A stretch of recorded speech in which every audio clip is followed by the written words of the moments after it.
if Discord behaves.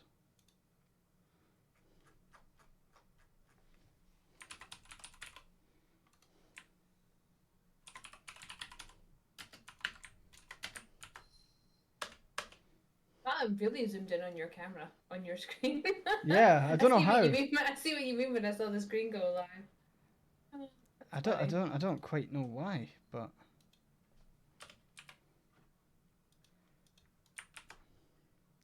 hey, Many Arts of M, how you doing?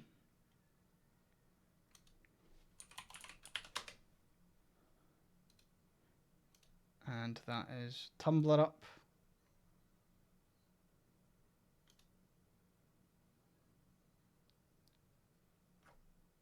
There should be about to go up. Sweet. Good, you got to finish sewing your twin's shirt before she leaves for college. Nice.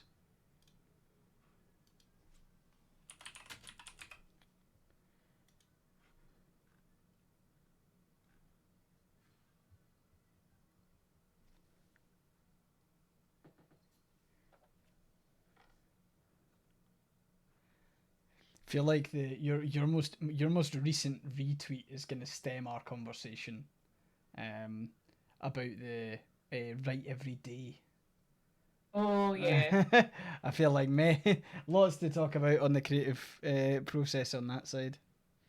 Yes.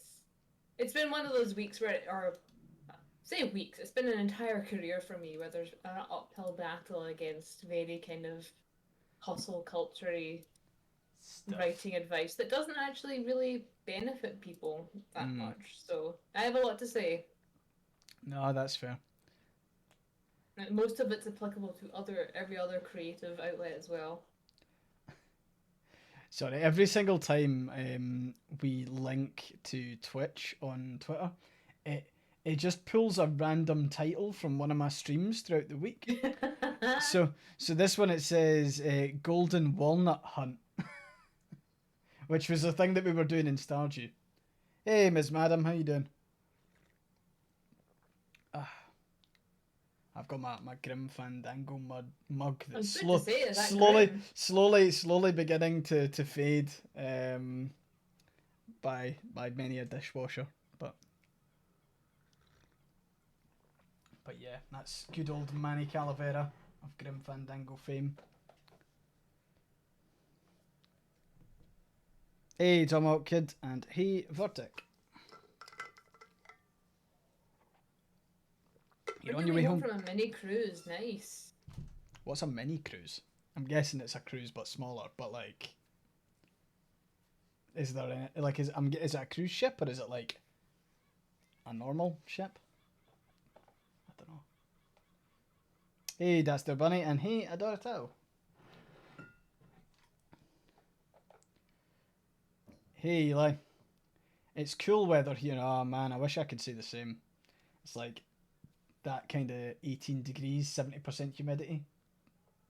It got cold enough here, and I say cold enough that I had to put sweatpants on, like, and it was down to 21 degrees Celsius, and I was like, nope, that's too cold for me. I've gotten too used to being in America. Yeah, that's fair. Fallen to Life, my favourite Twitch stream. Here we go. Sorted. So, Joy, what's this week been like for you as we wait for people to kind of join in? Been a good one. I've been getting lots of stuff done. This was the final week of Camp Nano, if anyone else has been doing that one. So today's actually the deadline for getting your word counts finished, and I did not think I would make it, and I'm only 400 words short. So quite pleased with myself because I was staring at that going, there's no way. I had too many migraines this month, but I actually managed to pull it out of the hat at the last minute. So quite pleased with myself. Awesome. No, that's good. Yeah. It's been good. It's been a good week. There's been a lot less skullduggery in my I was going to say drama. Any more drama? No, that's good though. Whew.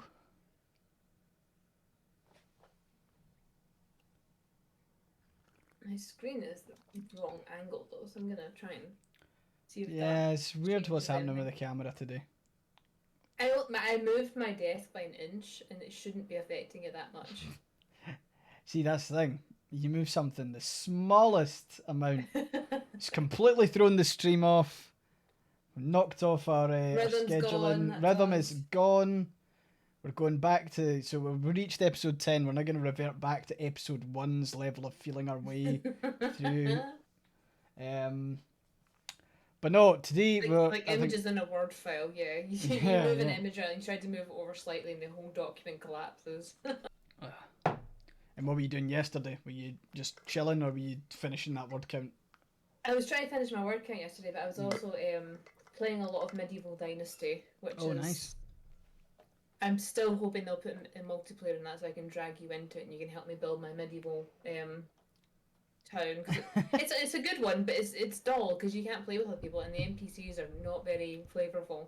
They are So creating it's a fun wee game. they're creating a Japanese kind of ancient Yeah, they are. one, They are. That one's kind of multiplayer. medieval Yeah. Japan that's multiplayer. But yeah, I've not. Arvit, should you stick around in the living room with your parents or better go upstairs? It depends. Are your parents cool? If your parents are cool, then you can stay. If your parents aren't cool, then I don't know. You might want to head upstairs. We're not going to be like swearing tons or anything. More I than mean, not it's swearing more it's than me. usual. I never swear. This is a good Christian stream that I. You have a points thing on your rules that says no swearing on stream Yeah. as a challenge. Oh yeah, the streams tends to get dirty humour, but not too much swearing. We're not going to talk too much about truffling though. That's something that's Yeah, caused too. that's banned from this stream. Although I'm not sure if you saw, Joy, but someone suggested that I put truffles on my wish list. Just a jar of them. No, that's not happening. Rejected immediately. But no, I've been playing. I restarted Disco Elysium today. That's a good one. So yeah, I'm delving into it. It is such a wonderful, like, for want of a better term, mindfuck. Ah, Jesus, I've already ruined the no cursing thing, but it's they fall into life redeemed. But like, it's such a, it's so good. It's so cleverly written. I think that's one thing I loved. I love about it is like to have so many different like writing options kind of converge onto like into one game. You can go so many different routes, and still plausibly progress. I find that quite interesting. Didn't even make it a minute. I know I'm rubbish at this sort of stuff. But yeah, it's really good. Like you have to, you like because it talks a lot about like kind of mental health issues, and there's obviously substance abuse, and there's like a lot of politics and stuff. It's right up my alley, really. But no, it's a good game. So I started playing that, and I was just bombing about on that today. Yesterday, however, I was at the first Independence stall, kind of started back up. Oh yeah. So that was quite good. We've got a couple of things that we need to work on, I think. But like, I think it's kind of the nice thing about having an independent stall is like that's us kind of getting back into the motions of it. And I think that's the important bit. Like it needs to, like you need to do your first one so you can do your second one, basically. And I think there's a lot of work that needs to be done. But it's interesting. So like there was quite a lot of friendly people, happy to chat. Quite a lot of people who were probably just a bit more like supportive anyway. And I think that's one of the things that we've kind of got to avoid is like we don't just want to be talking to people who are already like supporters. We want to make sure that we're actually supplying information. But yeah, I think some of the unionists that we're going to be dealing with this time are a bit like unhinged is probably the best way to describe it. Like more than usual. Well, middle of Falkirk Town Centre, outside the kind of entrance to the shopping centre, was where we had the stall. And some guy thought it was acceptable to like walk past while chanting that Nicola Sturgeon should be hanged, and like that's like next level demented. Like that's like literally he was like And he did it, and he kept on doing it down the street, and it No, was like, no, no, no. what the fuck? I mean, you know, obviously we should never rise to that sort of stuff, but like, you know, I just kind of said to him like, look, that's disgusting behavior, and then I didn't bother speaking to him. But it was a bit Mm-hmm. like tense. Also, Grey Tree, thank you very much for the sub. Hope you're having a good day. But yeah, there's lots of things that like we're not going to spend a lot of time talking about this tonight, obviously, because we have a topic, we've like We planned do it have a out. topic. Um, Yeah. but I just thought like it's interesting. There's a lot of conversations I kind of want to start having with um, people in how we campaign and the strategy going forward to how we campaign. Because I think, like I've mentioned before, like there's like the vitriol from unionists has been dialed up a lot in this Well, they, like they, they feel emboldened.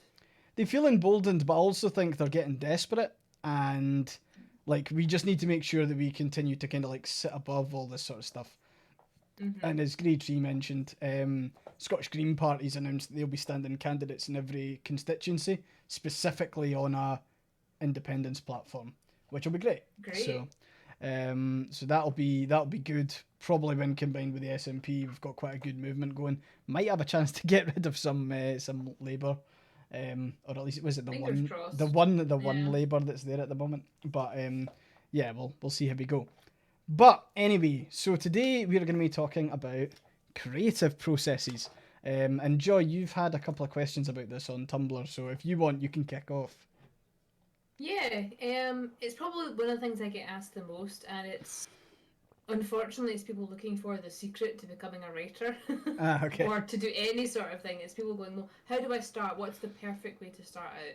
So I'm going to start from saying there is no perfect way to create something. You just have to do it, and it will be messy, and you will hate every inch of it until you don't.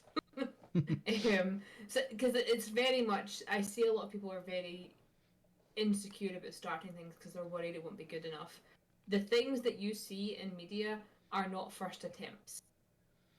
It's Mm. very important to remember that the things you are seeing that go to print, the things that you see on TV and whatever on the big screen, they're not first attempts. They're people that have been through redrafts and redrafts and redrafts. You wouldn't know it from some of the the stuff that Disney's currently putting out, but it's most of it gets redrafted multiple times, and the first redraft can look completely different from the final product. Um, so that was the first thing I wanted to say is don't worry about it not being good. You just have to get the first draft down first, and then you move on from it. That's it. Mm.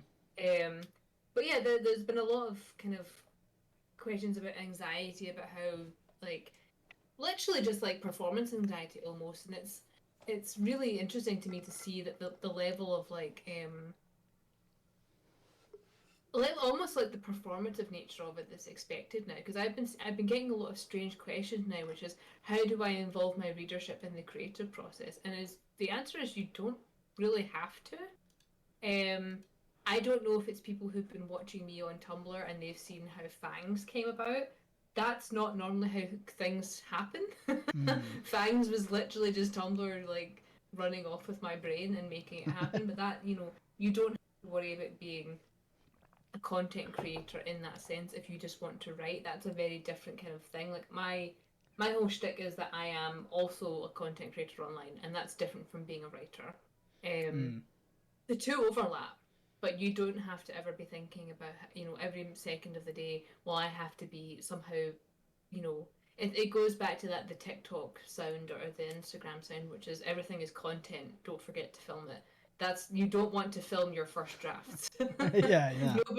Nobody wants to see that apart from maybe your editor, who can then turn around and go, actually, this is where you should fix this. Like, but it's a weird thing to see a lot of younger people asking me, how do I make content out of making content? That's not really how getting published works. It might work Mm. for some people who are already influencers, but it's not really practical advice because it's also not sustainable. Um, And I think that is but quite yeah, like I think that is one of the kind of main things when it comes to, I suppose, getting into that content creator type space is like yeah, it's a lot easier to pick up all of the like peripheral stuff, or like the extra stuff, the bolt-ons, once you've actually got one thing kind of going. Like, Mhm. I think it would have been like, a lot harder, for example, for me to start Twitch if I hadn't had like a Tumblr account before it. And like, I suppose kind of my, like, I say, like, basically before I started I for Scotland, which is weird talking about it as more of a brand. um, Mhm. it's quite. It was like all of my accounts were just personal accounts, and I didn't see it as me creating content. It was me shit posting. Um, and to be fair, I still shit post, but not in the sense of Yeah. like good viral shit posting, as in my posts were shit. Like it was, like it didn't like, and I never really clocked on to the whole, oh, you're making content for actually a long, long time, for like, because the Yeah. most part I was just writing whatever kind of floated into my head, or writing about independence or whatever it was. So I suppose when like in the day, like when you were kind of starting out on Tumblr, do you remember the paradigm shift, I suppose, of going Um, from the bibliosphere who was just cutting about on Tumblr to like like a solid amount of followers, and like becoming more of that kind of content creator slash influencer. We don't like the term, but it's a term I use for tax purposes only. yeah, yeah. um, for me, it's strange because I've been building my audience since I was 15 years old. I've been blogging since I was 15, and I've been blogging under the same names. Mm. Um, so a lot of the people that followed me onto Tumblr were people I had from LiveJournal, and even before that, they were from DeviantArt and also Elftown, which I'm really showing my age by referencing Elftown. Also, my Lord of the Rings geekery, but most of those people already knew me. I had a fairly solid following. I had maybe 5,000-6,000 followers before Crucifix Nail Nipples went viral, and then literally overnight, Game because of over. Crucifix Nail Nipples, I went to bed with 6,000 followers. I woke up with 26,000. Um, that was wild, and it was a Yeah. very kind of like, oh, that's kind of neat. But most of these people will leave when they realize that I'm not making the sort of content they want. Um, and I remember other friends telling me, "Don't worry, it'll die down. It'll die down. Like it won't last. It won't last." It's been 2016, so 17, 18, 19, 20, 6 7 years, years, 6, 7 years. and I still average about 1,000 new followers each month that are human because I Mm. go through each week and I call the bots, Yeah, kill the um, bots. and it hasn't slowed down and it's still going. And I had a real moment where I was like, oh, this is what I was aiming for, but it happened a lot quicker than I anticipated would happen. So I guess I need to use that now. And that was when I became conscious of it. Wasn't because I was always curating what I was writing for an audience. I was using it to practice writing, um, just honing my style, honing the because I use a very kind of conversationally kind of welcoming style of writing that I've had since I was in my teens. Mm. And I've always been using it to hone my writing skill. It's always I don't mean it in a sense that like, oh, you're all part of my work or you're an experiment. I mean it in a case of I enjoy the process of writing, and that's why I do blogs. Um, but there was this brief um, panic where I realized like, oh, there's all these people waiting for content, and at the time I was struggling with a undiagnosed ADHD, but also a lot of other undiagnosed health problems. I didn't know what they were at the time. And I'm going, right, well, I don't really have the time to be a full time content creator. I can't do what these new kids are doing on YouTube because that's how old I am, because a lot of that kind of influencer culture wasn't really as deeply rooted as it is now.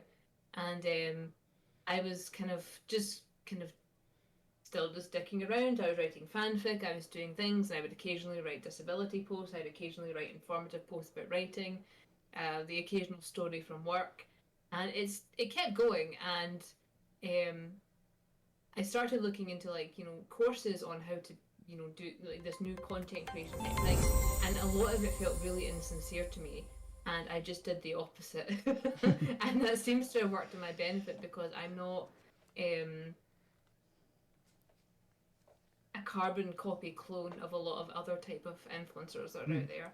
Sorry, I'm just going to interrupt briefly. Dishy Gaming, thank you very much for the raid. Hope you had a good stream. Sorry, we just got raided there, Joy. Yeah. I saw it flicker across the screen there, yeah. But yeah, it's weird for me to think of it as content creation, because to me it's just still me doing my thing. Like, I've always been doing this. I don't remember a time when I've not been doing this. It's just that other people have started doing it and they've tried to monetize it in such a way that it's unhealthy. I think that there is something about that when it comes to like almost like aggressively pursuing monetization, like people who really like set out. I mean, like, I'm not gonna lie, when I started Eye for Scotland way back, I didn't think that I would be like, oh, I'm gonna be a Twitch streamer or anything like that. So like it was just a bit like, you know, I didn't feel like there's a roadmap. It wasn't like the moment I get so many like followers on Tumblr, I'm gonna switch and become like a Twitch streamer or anything. Yeah. And then seeing people who like there are obviously people who straight up plan how like to be a content creator, whereas like I think at least from the both of us, it seems to have kind of like fell on our laps to a certain degree. It's happened organically. It's not been. It was never something I set out to do. It was something I enjoyed, so that's why I kept doing it. And the whole becoming an author from that became just a result of people saying, I would like to read what I want to pay you for writing. That was basically it. It was people saying, write a book, and I'm going, I don't really know if that's really my thing. Like, I was still working as an editor. I was still working freelance at the time. And it was weird for me because that's the period of my life when I started getting really, really sick, and I couldn't do my 9 to 5. I couldn't do my full-time freelance anymore. And people started going, well, if you write stories, we'll put money in your Patreon. And I was like, right, fine, okay, I can do that. And then even that kind of fell apart. But I for whatever reason, I've been incredibly lucky that people have stuck by me through all that. Like, I think there was a period of time when people probably weren't even sure they were ever going to get their copy of Fangs because I was just so ill. But people still kept contributing, and people still kept saying to me, we're really hopeful, really love everything you see and everything you do. And I don't feel like that would happen if it was someone who wasn't their true self. And I don't mean that to throw shade at anyone else who does content creation, but it's really wild to me because I have numerous offers constantly at the minute from advertisers and marketers wanting to use my brand to get to people because they find it really hard to market on Tumblr. They find it really, really hard to sell things. And they're looking at me and they're going, wow, you have such great engagement. Like, you can see my analytics. Like, people click the links I post. And they're going, how do you do it? Like, what's your secret? And I'm going, I don't have a secret. I'm just being myself. That's it. And it's, you know, you can't engineer what I'm doing because I'm just being me. And it's, you know, if I followed a lot of the other advice, because you can literally do how to become an author and content, like how to, you know, build your audience and become like an author. And I would not follow any of the advice that they post because to me it just does it feels like you are the creation. And that's not what I do. And I think part of my success is that I am not doing that. I'm just being my most authentic self, and you will see all the ugly, and you will see the good, and you will see the bad with me. You will see the days where I am posting a mile a minute, and then you'll see the weeks where I don't post at all because either my mental health has tanked or the rest of my body has tanked. And the idea of you need to be posting every day, you need to be doing this every day, that is set towards algorithms, because if you're not posting on Instagram every day, you lose your following. If you're not posting on Twitch regularly, you drop off. You know, if you're not, a lot of these advice is geared towards algorithms, and Tumblr kind of really doesn't give a shit. It's really great that, like, we don't have that. You need to keep feeding the algorithm monster, otherwise you lose traction. And it feels insidious to me, you know, the idea that you can build something around constantly feeding this hungry maw that will never be done, because it means you don't get to make the things you want. It means that you're making things to make things. I think that's some. Yeah, I'm just like, that is something that we've spoken about. Kind of like, I think we've mentioned it a couple of times now, but there is something wonderful about how, like, Tumblr's like posting on Tumblr, it kind of like exists in this wonderful limbo, like a Yeah. timeless, like world, because like, you know, you can get fucking stuff that you posted in 2017 having like a weird resurgence. Yeah, Um, I've had a lot of my 2015 posts coming back this week. That's been yeah, and weird. it's haunting. But like I think, uh, like Twitter's too like Twitter's very corporate. Twitter's very corporate, but also I think naturally, because of like the blue tick verification and stuff like that they've got on Mm-hmm. Twitter specifically, a lot of conversation ends up being a lot more centered. Like, whereas I feel like at least on Tumblr there's that kind of like level playing field because there's nothing Mm-hmm.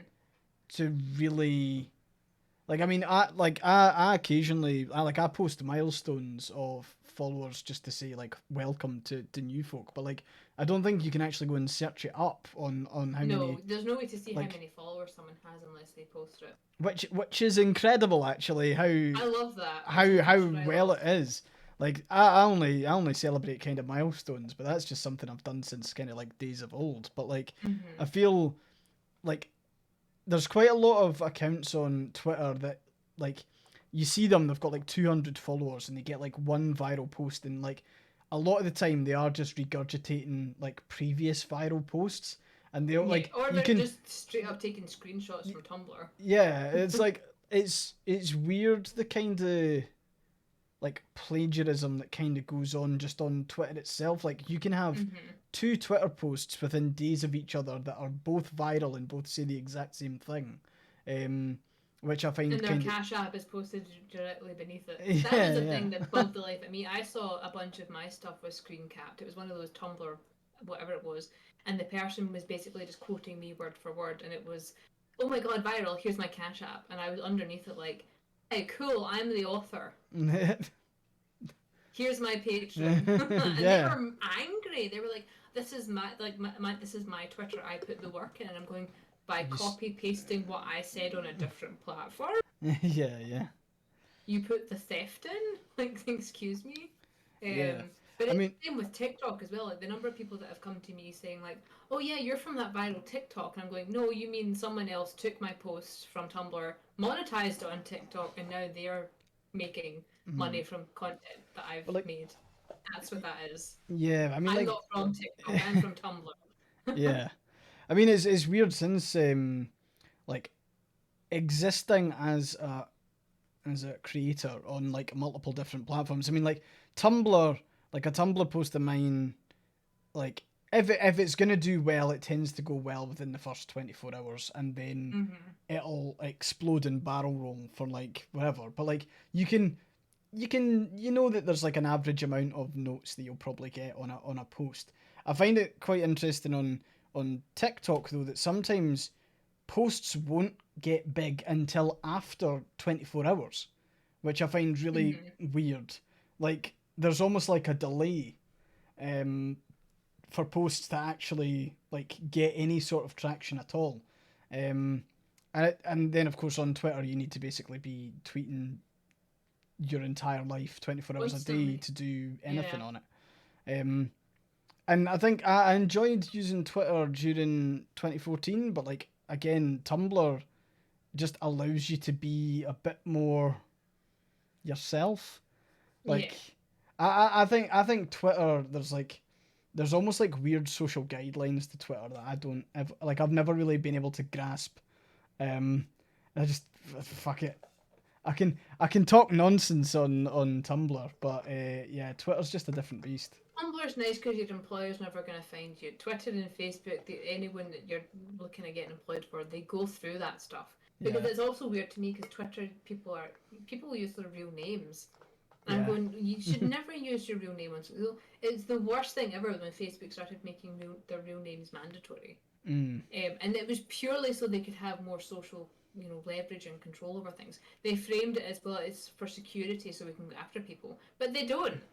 They don't No. use it for that. They use it to go after the other people, and it's to me, I'm lucky because I'm able to use my author name. Like my author name counts as a legal name, because it's a business. Mm. I literally have more rights as a business on Twitter than I do as myself. It's really, really annoying. But I don't really use my personal Twitter. It exists and it is under my name, but like my default is to like I browse everything on my I for Scotland Twitter. mhm. Like the majority of my friendships and everything have been like cultivated through that Twitter as opposed to my personal one. And I don't think Yeah. anyone really follows my personal one. And any sort of explosion that it did have was again way back during kind of 2014, like young pro independence person, um, like kind of like follow for follow kind of shit as opposed Mhm. to like genuine interest. Follow for follow has always been strange to me. Mm. Um, I literally get offers on Instagram. Oh, follow for follow. I'm like, why would I follow you? We have nothing in common. Yeah, yeah.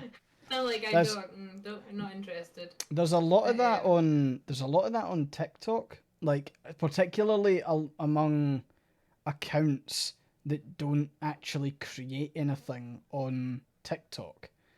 Like, I was actually speaking to Grey Tree in chat about it, but like, there's a lot of vitriol on TikTok when it comes to like British politics and politics in general, I mhm, imagine. But like, so many like faceless accounts that have no videos but have like 400 followers because it's literally just the same people creating tons of accounts and all following each other.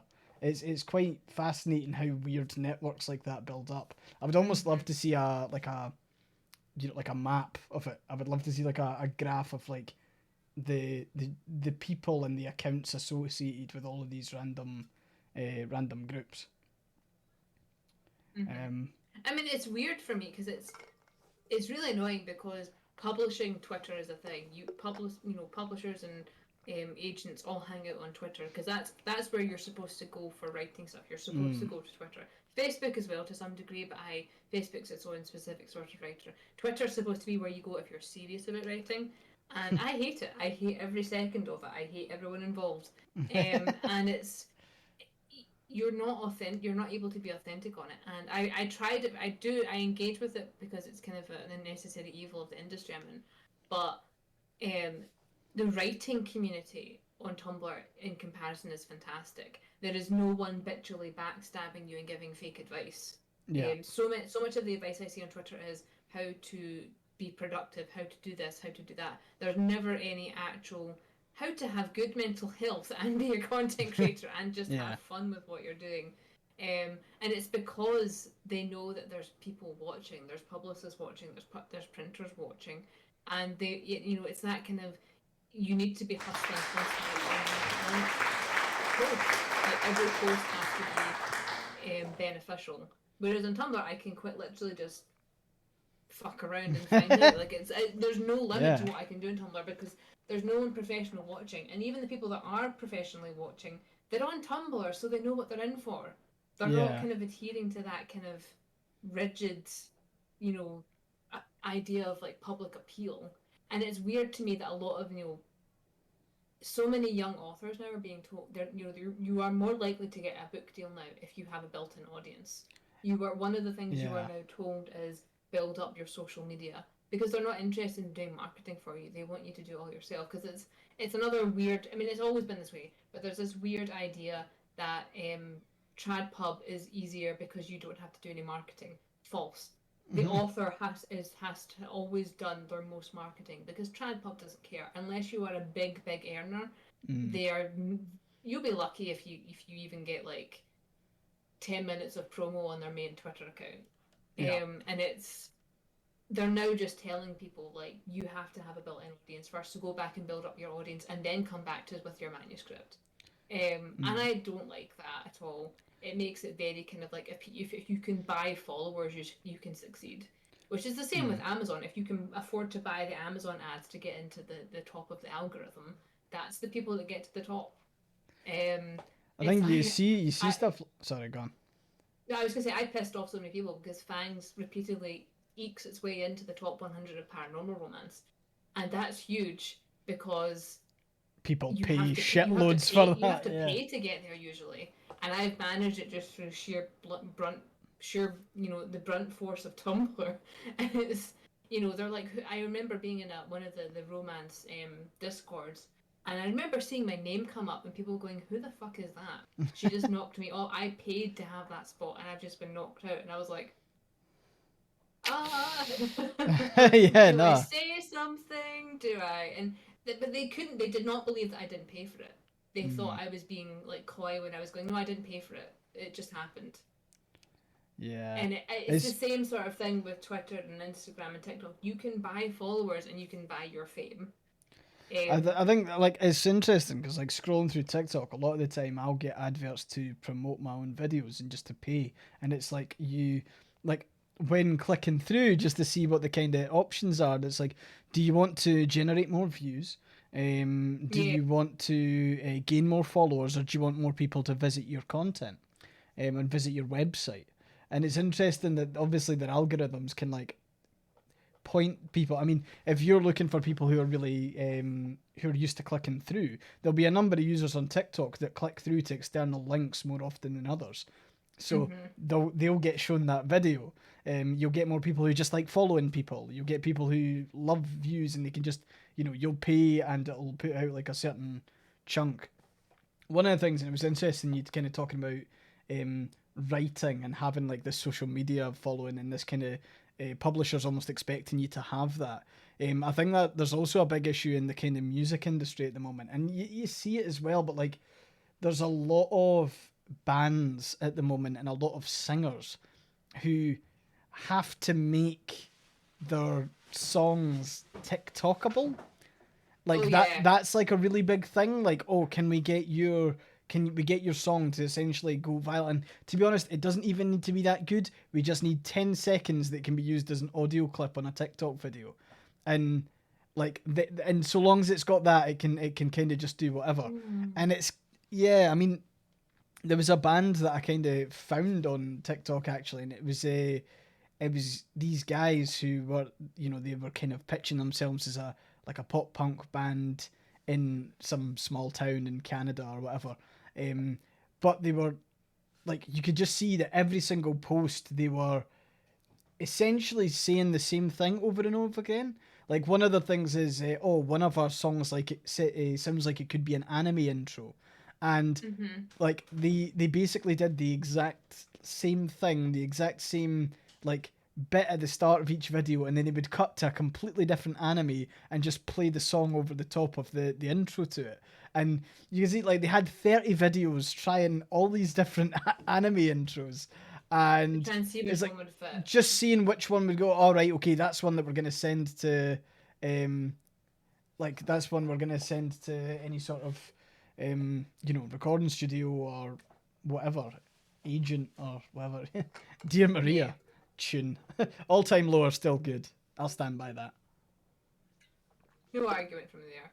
But yeah, So that's the sort of questions I'm getting a lot these mm, days is how do I go viral with my writing? And the answer is the more you try to do it, the less likely it is to happen. and the more frustrated you end up getting. Yeah, I and the think more you like start to hate what you're doing. I mean, yeah, I don't think people realize the amount of, viral stuff is paid for. yeah, Um, People also don't realize that, it's the same like with any sort of professional success. The New York Times bestseller list is paid for. It's not paid for by the author, but it's paid for by publishers. like That's why it's literally an editorial and it's sponsored by the publishers because they threw a fit because they were getting beaten by a bunch of indie authors at one point, mm, and they made it so that indie authors can't compete with the mainstream New York Times bestsellers anymore. You have to be trad pub. yeah, Um, and they did that because they were getting beat by people that weren't paying for it. They were getting beat by people that were genuinely, they were newcomers and they were good and they hated it, so they made the New York Times restrict it. And now it's mm, basically if is your author paying, is your publisher paying to be on the list, then chances are you'll end up there. Um, but it's people don't seem to realize that. They seem to think everything's done by merit and graft, and to a degree that is part of it. But when people talk to me about how, oh well, you went viral, how did you do that? I was funny. That's it. yeah. But it was a crucifix nail nipples was a one off. That was a big post that went viral, and it just it's stuck, and that is partly luck, but it's also down to the fact that I've been honing my craft as a writer since my teens. I have been working at this since my teens. I've been building an audience since my teens. So although I say it is lucky, it's also down to the fact that I have been doing this as a job for 20 years now. And I mean, I've had obviously the professional experience. I've worked in publishing before. I've been an editor Mm. for 12, 12 years, 10 years. What year are we in? But it was, I have the experience to do what I do and to do it well. And it comes across when I'm doing stuff. And it's the idea that it was pure luck is false. It is luck in the sense that Tumblr decided this is fantastic, we're running with it. But it's also that, you know, my posts continually go viral because I'm good at writing. And it's not, it's not vanity for me to say that. It is a skill that I've spent decades honing. And Mm. I'm still honing it. I will still improve. You will still see changes in my writing style as I keep doing it because that's the way it goes. You will always get better the more you do something. You become more natural with it. You start to notice your tells and how to fix things. And so when people ask me like, how do I get success? My answer is to just write and to keep doing it. And eventually something will stick because that's the way it's always been.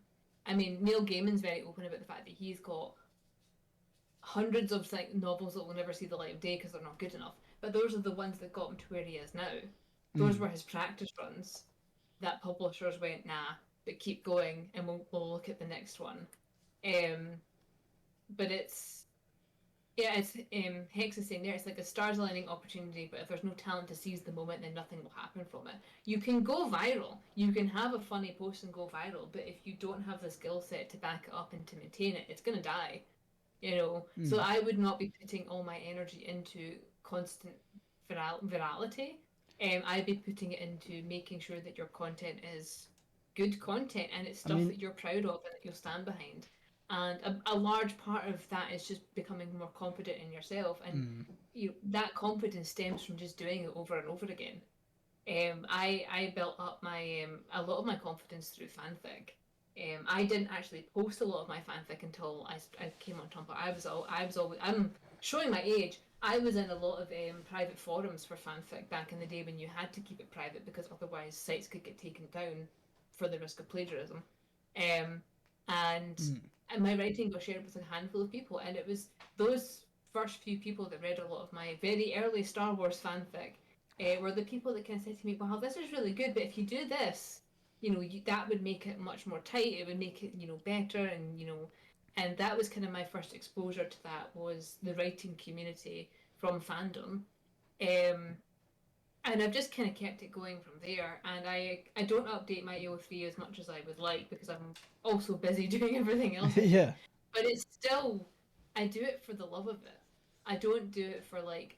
I mean, I got an ask about a couple of months ago, which was, would you recommend getting into fandom in AO3 as a means of promoting your writing? I'm going, I would suggest doing it is if you want to do it and you enjoy fandom. I wouldn't do it for anything else because people fandom spaces don't like monetization that Mm. much. Like when there's that weird kind of divide between pay people what they're worth, but then also fuck you for monetizing this free thing. Um, and Pixelated guys, I actually wonder what's the percentage of fanfic authors that become proper authors. The percentage now is much, much higher than it used to be. There's actually quite a few fandom authors who have made it into mainstream with their professional names. Most of them stop publishing fan fiction because their publishers don't want them doing it, but some of them are happy to keep them doing it now. Astrolot, who founded was one of the founding members of AO3, is probably the biggest one. Um, but yeah, there's a lot of fandom people who've made it into mainstream writing now, and we are starting to take over parts of the industry, which is really fun because you can see the shift in how what is considered to be the professional tone of publishing is starting to shift. Um, and it's really good for me to see because a lot of fandom style writing it tends to stem from neurodivergent thinking. It's that sort of style that a lot of neurodivergent people like. it's easy to digest, it focuses more on certain things rather than others. And publishing is typically very neurotypical and it doesn't like other styles. This the fandom, fandom people getting into mainstream publishing is sort of changing that, and I'm really happy for it. Wartech, that's cursed. Wolves and knotting size blows up balloon. If anyone's not aware, Lindsay Ellis's Omegaverse video has a lot of references to knotting, and she uses balloons for most of it, so that's a fun thing to watch. But it is weird going from fandom into professional circles, but I've been lucky that I've been able to maintain my fandom style because I have my own audience. I'm not having to cater to the mainstream. I'm catering to the 100,000 people that follow me across social media. I don't have to break into mainstream.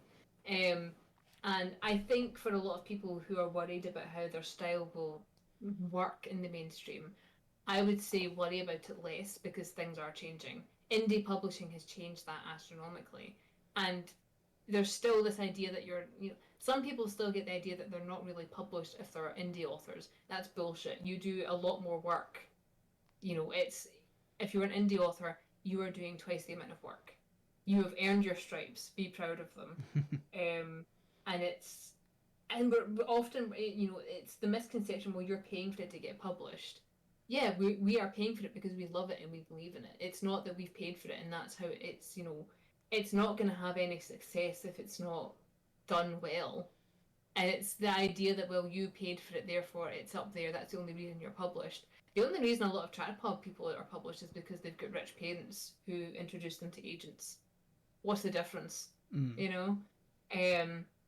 So it's that kind of, you just have to do what you're doing. And as Hex again saying, why is it shameful if I believe in it enough to take the risk? Personally, it's, as an indie author, there is no shame in it. There is a lot of hard work and there's a lot of things to be proud about it. And I really wish the snobbery around publishing would die. But I think we're a couple of years out from that still happening. But it's the fear of, well, I'm not good enough for this, or my story won't fit into the mainstream. If your story won't fit in the mainstream, find the people it will fit for and publish to them. There's an audience for everybody. I was told when I briefly shopped fans around to see what kind of offers I would get, and I was told there wasn't enough infighting between the trio. Nathan's disability arc was redundant. I could have the disability arc, or I could have politics. I couldn't have both. And with the way it was, I would be very lucky if it sold a handful of copies. The week I went live as an indie author, I outsold the New York Times. I outsold enough to be on the New York Times bestseller list. I just wasn't allowed to be on the list because I'm an indie author. So fuck anybody that says that you can only write for mainstream appeal. Write for yourself and the audience that you want to have, and they will find you. If you make it, they will come. And I think that's very important for people to remember that, because the idea that there's only one correct way to do things is wrong. There's not. There's always been people that are bucking through. I'm seeing your face at the corner of my eye because I'm watching the chat at the same time. But it was weird for me because I took my book to people that I knew from the industry. I went to the people I used to work with as an editor, and they said to me, the style's good, but you're not going to have any success with this. And I didn't want to lose that, and I was sitting there and I'm thinking, whatever royalty, whatever they can pay me, they offered me something like X amount of whatever the advance was. It was quite insulting actually, the amount that they offered me, and they told me I'd be lucky to earn that out. I've now made 10 times that.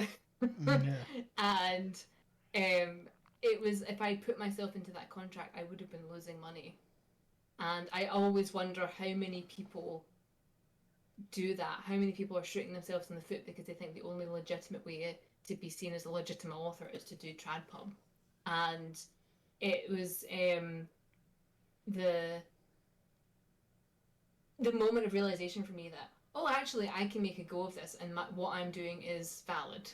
Like for me, that was the moment where I was like, oh, this is like a real like, because there's always the risk that it's going to flop, right? And it's a risk with anybody. I mean, TradPub are taking a risk that the thing that they're backing will flop, but they also put so much money behind it that it can't. It will have some level of success.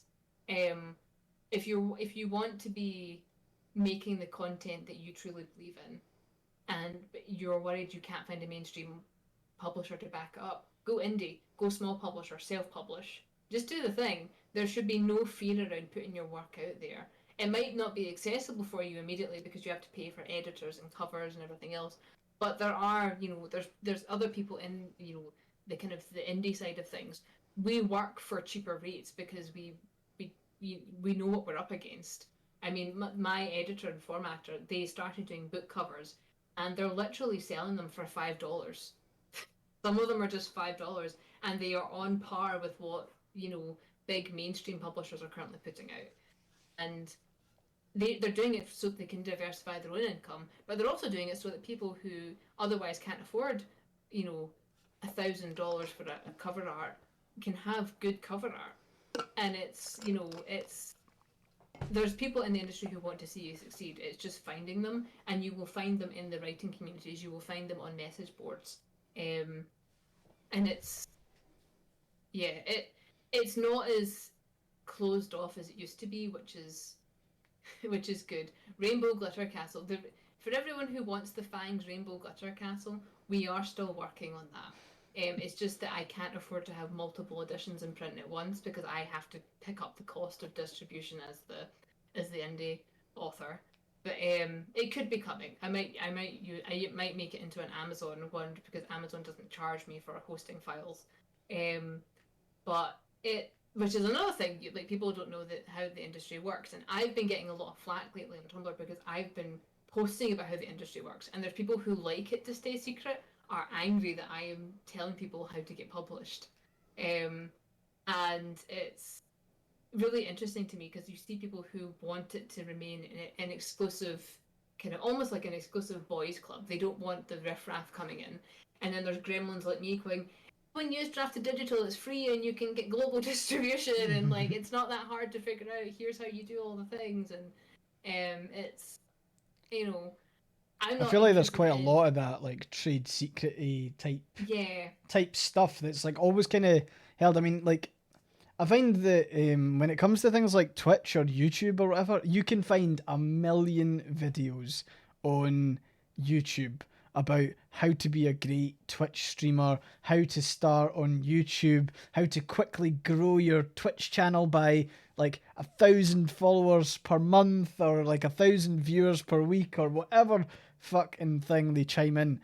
And I Mm-hmm. think one of the reasons when people like smaller creators are offering more practical advice tends to really piss off bigger people. I mean, if you take, for example, the boy Ninja.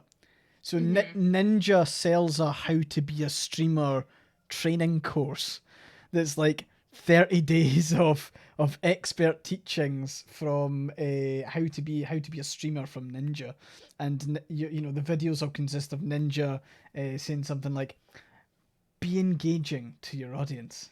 Oh shit, is that all I had to do? Fuck me. Not that I paid for it. This is all secondhand, but like a lot of that, like how to do well in X industry. There's a lot of people who reached a certain point in their career and now feel like they can basically sell how to guides. I mean, it's the same with like a lot of the kind To of be me. yeah, like how like bad self-help books or like here's how I got rich or some of the really shit adverts you get on YouTube that are like um I make $10,000 a day for 2 hours of work and all I have to Mm-hmm. do is change a couple of numbers on an Excel spreadsheet and that's how they kind of sell. It's almost like kind of mini pyramid scheme, a little bit of fraud in there. You know, there's like a like that kind of Yeah. mix. I think I have a funny story. I was actually approached to do that, and it was a he's actually a fairly big YouTuber. I don't know how he found me. But I got an email from him, and I exchanged a couple of emails, and it was, we want to kind of do like a course where you'd be teaching, and we'd orchestrate, we'd do all the technical stuff, but it would be, your personality and you doing this and you telling people how to do the thing, and we'd be charging for this course. And I'm going, well, I wouldn't be telling them anything they can't find for Google on free. And they're going, no, no, no, that's not the point. It's about brand cultivation. And that's when I kind of threw up in my mouth a little bit. And I immediately went on Tumblr and I started posting, here's all the links on how to do this. Here's how to do this. Here's how to do this. There is no secret. There is no secret. It's just graft and knowing where to post. That's it. And he got quite miffed. And I'm going, find someone else to shill your snake oil to. I'm not going to be selling my personality for this. And it was. I keep getting offers like that. It's like, we'll do courses on how to recreate your success. I'm going, you can't, because they're not me, and that's not of me being big of myself. That is me being, everybody's success is individual. You can only mimic people to a certain point before it falls flat. Part of my reason for my popularity is I'm just being myself. You cannot be Joy Demora 2.0, because you'd have to basically mimic me, and people wouldn't like that. And it's because it's also really obvious, like, when folk try and do that.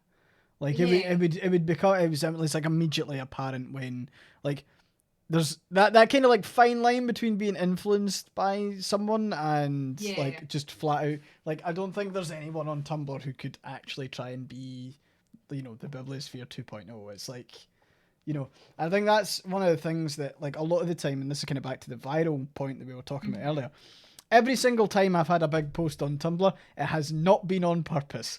I'm fantastic at, like, if I was to actually try and plan my post with an idea that I want that post to reach 10,000 notes, absolutely fucking no chance. Zero chance. It would bomb, because like, people can detect it. Like, and I think that's one of the things. It's why I'm not particularly good at, and this is the thing I hate about, like, more professional digital marketing. See the trend, like, she's a 10 but.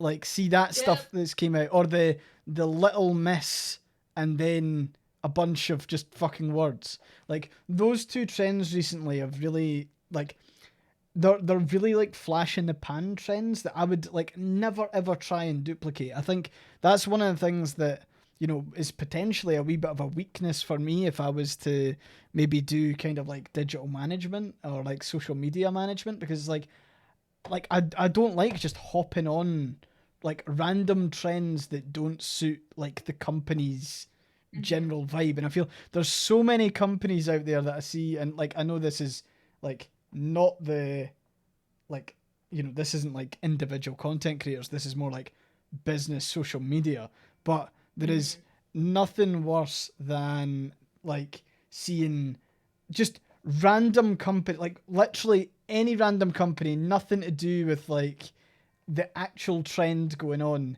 just trying to get in. And for me, it always looks so blatant, and it's like, I wouldn't want to put my name to that. I wouldn't want to sit behind it and it's like, oh, like, she's a 10 but she she doesn't buy fucking chicken nuggets from McDonald's. Like, it's just shite patter, like absolute shit patter. And Duolingo is bad for it as well, on the kind of like the marketing team, because it's so low effort. They don't like, and I think that's one of the things that like brands in particular struggle with. There's no like creativity within the brands anymore. They're just they're waiting on someone to have that flash in the pan funny viral post to hang off. They're waiting for someone else to come up with the meme, and then they latch onto it. Yeah, and like, I mean, it's the same. Like, I could go on a whole rant about, see brands talking to each other on social media. I hate that. Hate it. I honestly, I hope like all of them just fuck off. And I hate the people behind them as well. All of the Twitter accounts for all of like the fast food restaurants, like speaking to each other. And it, like, I think it started with like Wendy's. I hate it. We can't talk about that. I'm gonna go into a rage. We're not having it. We can't. It absolutely fucks me off. It doesn't make sense. I And feel sorry for the 19-year-old intern currently running Netflix's Tumblr account because they're just getting dragged to filth in every direction. I'm going, Netflix deserves it, but the poor like underpaid, if they're paid, intern that's yeah, having to make the post is just sitting there crying, and I'm going, it's all right. You can get a different job. It's all right. yeah, it's um, fine. but But like, it's I think mm, that's one thing, and of course, like probably moving away from like the talk about like companies and social media is that like as content creators, you like I think I mean even looking at like Twitch in isolation, right? Let's say I did mm-hmm, nothing else except Twitch. So you can cut off YouTube, you can cut off anything I do on Tumblr, cut off TikTok. Just Twitch takes so much time and effort to actually like. I think obviously it's one thing for me to be like perched in this fucking chair and like playing games, but like the amount of effort that goes into like planning and mm-hmm. like the community management aspect on that on like Discord, the promotion and like sort of social media marketing to a degree, like you will never see Little Miss I'm for Scotland, you should go and watch them on Twitch like as an image. But the amount of kind of like individual kind of brand promotion. I mean, it's interesting actually, since obviously I've been doing this full time for a couple of months, as I look for a kind of another job. Um, it's interesting seeing quite a lot of brands beginning to reach out, and like obviously I'm I'm scraping by on my arse at the moment. But like I always think it's quite interesting that a lot of the really like really proper full time content creators like that don't have any supplementary like to be a full time streamer like Mm-hmm. you're either you've either got to a point where you've been able to build the audience that you can do that by yourself. I mean, like again, I'm obviously on a job hunt because like it's not sustainable unless I was Mm-hmm. to grow massively. But even being able to be a full-time streamer and have a weekly stream schedule for brands like we were talking about Udi, and I was sitting cooking alive in that Udi a couple of episodes ago. Like Udi wouldn't have approached me until I was this kind of full-time streamer person. um and I think that's another thing that a lot of people don't get, like, to actually to actually do that and then manage it. It sounds amazing, but like there's a lot of like background stuff that really needs to kind of come together to actually enable you to kind of build it. And of course, the moment that's just me talking about Twitch in isolation. The moment you pile on everything that I said to remove, so looking at whether it's TikTok or whether it's Tumblr or whatever, like you are actually essentially coordinating quite a giant Yeah. thing. Like it is almost a full time job. Um, if like I can't think of what would happen if I was able to dedicate 100% of my time and be relatively secure with just doing Eye for Scotland stuff. You'd get everything. Mm-hmm. How's the cat enjoying the hoodie? She absolutely loves it. It is now her bed. She bundles up. It's quite cute because she doesn't mind actually getting tucked into it now. Um, so like she'll curl up on it, and then I kind of fold one of the corners over her, and she just sits there. She sleeps on it pretty much all That's day, cute. and she makes biscuits. So she likes making biscuits on the day as well. It's very cute. But yeah, that also goes back to the most authors have other jobs, and Mm. that is the authors who tend to be the ones that are giving talks and talking about their success. They tend to be supported by spouses in some way, or they already come from money so that they can make writing their full-time job. The Yeah. only reason writing is my full-time job is because I can't do anything else anymore, and I have a spouse whose job pays most of our income at the moment. um, and it's a lot of people talk about a lot of people who give these like how to be successful talks, they never ever mention the fact that they have other people in the background doing work for them. They never bring up the fact that they have a partner who is picking up the slack around the house while they sit there for 8 hours writing. They don't ever bring up the fact that their mum and dad paid for their first computer or whatever, and that that was what gave them the leg up because it was the time when they were still using typewriters, and Mm-hmm. no one ever mentions the help they get coming up, and I think that's disingenuous because it shows you the level of privilege that they have, that they are unaware of the fact that they have been helped, and then they turn around and act as if they've done it all on their own graft. I'm not saying they haven't worked hard. I'm just saying they're also not being honest about where their leg up came from. Holly, hi. Um, and Coming in to it's hang out. she's deciding if she wants to come sit with me or not. Um, and I'm always very honest about that. I'm always going, well, I've been helped by this. My spouse works. My audience are complete gremlins, and they decided to look at the Amazon algorithm and break it multiple times. And part of it, my success is from the extreme dedication I have from my following, which thank you if you're there and watching. And the rest of it is just the craft I put in behind the scenes and the people I work with behind the scenes.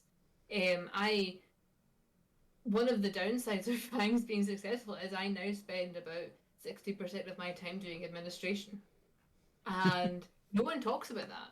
And if I was truly, if I my goal is to get to the point where I can hire someone to do the administration for me, because I would be free after that. I would have so much more energy to be creative if I could just say, hey, can you do all the uploads for me, can you do this and can you do that, and and that, I think for a lot of people that can be really intimidating. But again, it doesn't have to be, and it's, I think if there are resources out there to help you figure out how to do it. One of the things that really helped me was I was part of an anthology, and the people that were running it were also from fandom. They've had some experience with professional publishing and everything else, and they wanted to teach people how to make the leap from fandom to professional. And some people learned through doing it that they didn't like it, and some of us actually learned a lot. We went, oh, that's actually quite manageable. That's not as terrifying as I thought it was. And a large part of that is just demystifying the shroud of mystery that's been put up around how to be a creative. Because there's no mystery. It's literally just doing what you do and playing to your strengths, and also acknowledging people when they help you. That's a huge part of it as well. Like for me, I don't think I would be as successful as I am if I didn't have the help from the people I have. And I'm incredibly grateful, and I'm incredibly open with that gratitude. I am very much like, hey, look, this is the person who helped me. Like, I'm never going to say I did it all myself, because that's not true. But there are some people who are hell-bent on maintaining that narrative that they did it themselves. And it's just, I I can mean, understand it a little bit because you do work hard, but at the same time, if you're not acknowledging the people around you and you're also not giving other people a leg up, mm. you're not going to last long, because community is everything. See, Like I think a lot of that, yeah, a lot of that attitude, and it's maybe what I imagine quite a lot of people who do feel the need to be like, oh, I'm entirely self-made. Like it kind of all stems from that. Like you always see, um, like oh, where was Apple founded? Oh, Amazon started in a garage. Like that. Like you always see those like corporate inspo yeah, posts that are like always proper bogging, but it's always like, oh yeah, poor wee Jeff Bezos started in a nice wee office somewhere, and oh, it was what Steve Jobs in his garage and Bill Gates in his garage, and it's always like, yeah, but oh, Mark Zuckerberg really really struggling to get Facebook off the ground. It's like they had extremely wealthy parents that basically spunked money at them, like to yeah. put it bluntly. And I think like obviously that's an absolute extreme of like complete uber wealth, but I feel like Mm-hmm. that like kind of the trickle down effect of that is that you do have lots of people wanting to try and mimic them. So Mm-hmm. you've got this group of people with this desire to be like, oh, I need to show that I did absolutely everything myself, which just isn't really the case for anything. I think one of the things that always kind of strikes me, particularly about like individual kind of like content creation and stuff, tons of it is about like almost running before you can walk. Like Mm-hmm. I get asks on Tumblr occasionally, and they're about like, oh, how do I start streaming? And it's like, get OBS Studios, hook it up to your Twitch account, and hit go live. Like, you can deal with all the shit later. I mean, so many people like, oh, should I get emotes designed? Should I get like custom Yeah. paneling? Should I get like, there's so much stuff that like, honestly, just start streaming. The moment you start, you can deal with all that shit later. You don't need to. The professional veneer starts after you've started. Like it's Yeah, not, you don't start with that. The people that start with that are usually people that can afford to do that. yeah. And it's, it costs money to, unless you're able to do these things yourself, it costs money. And to be Like, honest, yeah, that is one of the things that I see quite a lot now. Just from obviously like lots of targeted advertising know that I stream, but a lot of the time they don't recognize I am a streamer, I suppose. They mm-hmm. don't they think that I'm into the concept of streaming, or maybe I haven't started yet. So a lot of targeted ads will be like buy our £350 package and we will set up everything for your personal Yeah. brand, and we'll give you a unique custom gaming logo. And it's always an animal.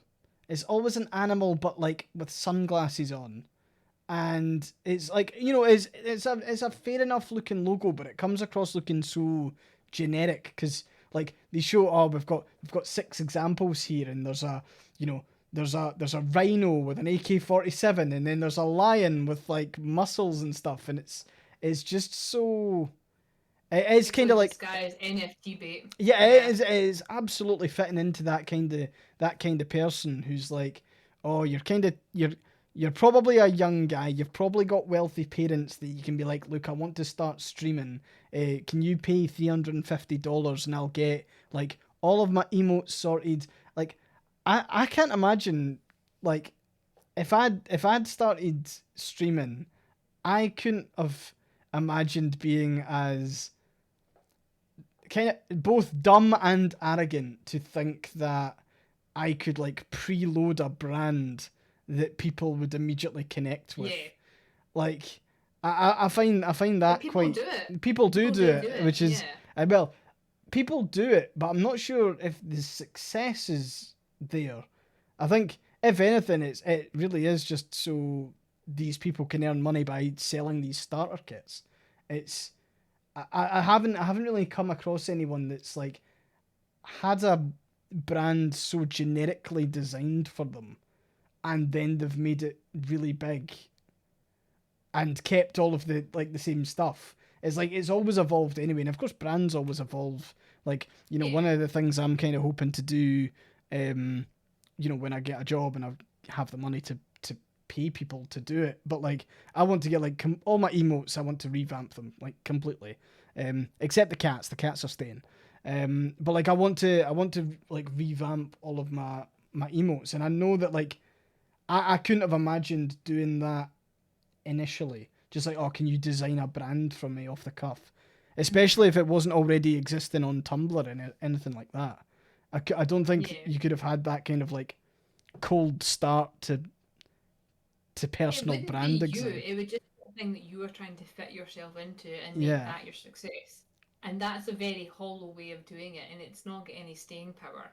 I mean, there's all these people that, there's a lot of influencers pay big money to get their books featured on these lists, and they maybe get New York Times bestseller on the list somewhere, 99, and you Hmm. never hear from them again. Because when they don't have that, they don't have the staying power for it, and they can't, some of them might be able to afford to keep doing it, but a lot of them can't. They can afford to do a one-time chance and think, well, if I get onto the list, that's me sorted, that's me made. Getting onto the list is not the end goal. The end goal is to create yourself a sustainable career. Yeah. And the way you do that is by creating consistent content, which again does not mean post every day, because if you're not posting every day, you're not serious about it. It's making a healthy work environment for yourself and doing things within your means, and also staying sane while you're doing it, because if you burn out, you're not going to be able to make things. And sorry, I just saw Miss Madeline. My sister Mhm. accidentally spilled a coffee over my copy of Fangs. Oh no, I have to buy another one and give more money to Joy. um, I'm gonna have a yeah, just stable writing career. All my books will be about horses. Nice but one, Alice Scala. it's so many people think getting the recognition is how you is the hallmark of success. Yeah. The hallmark of success is being able to eat.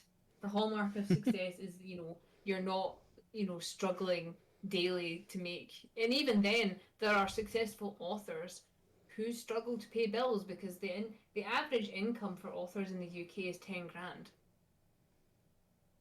a year, Mhm. and that's really depressing for a lot of things for people. And it's well, that's what they earn from their books, but what do they earn at their other jobs? Because again, no one tells you authors tend to have other jobs. It's always been that way. It's been that way for as long as I can remember. There's always been other graft involved, unless they came from wealthy backgrounds.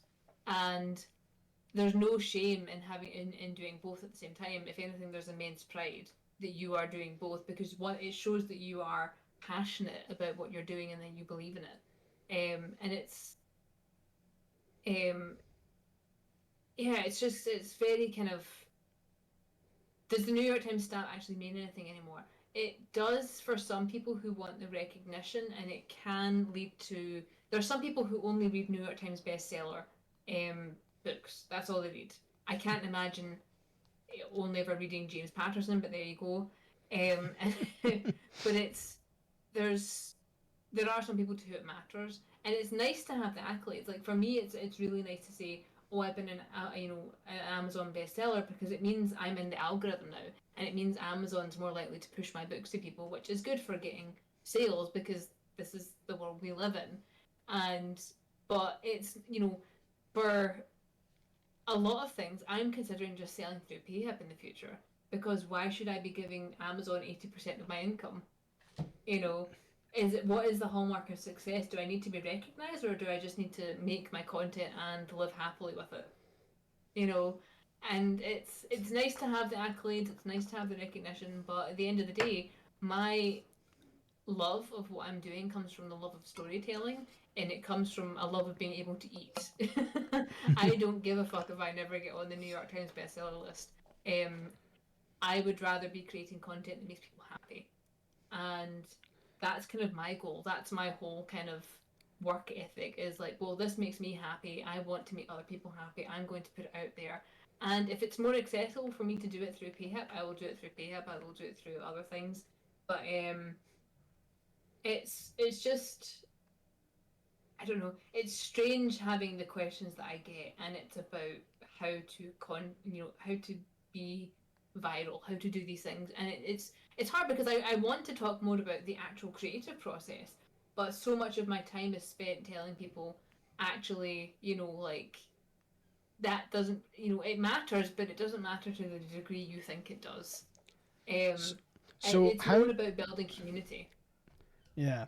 So going on to like kind of more creative process of it as what the general topic of this stream is going to be about. Yeah. Like, how, I suppose, how did you in the kind of early days, maybe even pre ADHD diagnosis, get into writing? Were you diligent about it? Did you schedule it? I mean, one of the things I've just finished watching Jane the Virgin, which is again about writing. She wants to Mm-hmm. be an author in the show, um, and you see she's highly organized in the show. It's one of her things. She loves lists. She loves this and everything. And a lot of the time during the show, graphics will appear like almost beside the characters. And like one of the things is her diary appears, and she adjusts like the amount of time she can spend on her book versus like other things she's fitting in.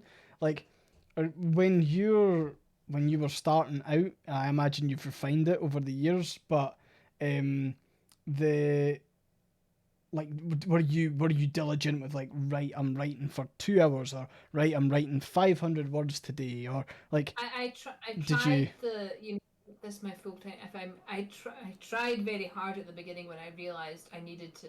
This was now my full time job. And I tried very hard to do well. My full-time job as an editor was 8 hours a day, therefore I should be writing for 8 hours a day. What does 8 hours of content look like? I based it on, well, I at one point I was editing roughly you know 1,000 words an hour back in the day. So that would mean I would be editing 8,000 words a day for my job. And I'm going, surely I can write 8,000 words a day. Surely that's whatever. No. And that was soul destroying to try and do that. I think when I first tried to do that, I was like, oh, this is awful. This is not sustainable at all. And it just so happened I was reading Terry Pratchett's autobiography, and just for the for people saying that's insane, there's writing advice out there that says if you're not doing thousands of words a day, you're not taking it seriously. By contrast, I was reading um, Terry Pratchett's autobiography at the time, and he said quite simply, um, I set myself a goal of 500 words a day, and that's it. And to me, that was mind blowing because I was coming from the corporate side where you were expected to be churning out like my editing wasn't just like proofing and grammar. It was literally I was ghostwriting at the time, so there were days when I would be churning out 8,000 words to get a manuscript done, and I remember doing. I mean, I wasn't in a good mental space when I was in that job. I'll be honest. Mm. I never made the connection between that and burnout though. I just thought it was the work environment was terrible, and I tried to apply that to my thing because I've had days where I will literally write 10,000 words in a day. But now, because I have my ADHD diagnosis, it's because I know I was hyperfocusing, and that's not sustainable. And I was treating that as if that's my ideal, that's what I should be doing. No, that's my brain biting an electrical wire and running off with itself. That's not what my natural brain is. Um, it's a state that my brain can go into naturally, but it's not the peak physical condition of my brain. It is a side effect of my neurodivergency. And I was trying to recreate that constantly. And I tried that for a couple of years. Mm. And it was so on and off, I would tell myself, I'm going to get serious, I'm going to do the thing, I'm going to do this. And every time it would fail. And it took me, it took until I got my ADHD diagnosis to go, oh, that's what's happening. Right, okay. How do I find the system that works? And I inevitably went back to Terry Pratchett's 500 words a day is good work because you can sometimes do 500 words a day in a couple of hours. Sometimes it will take you 10 hours. Yeah.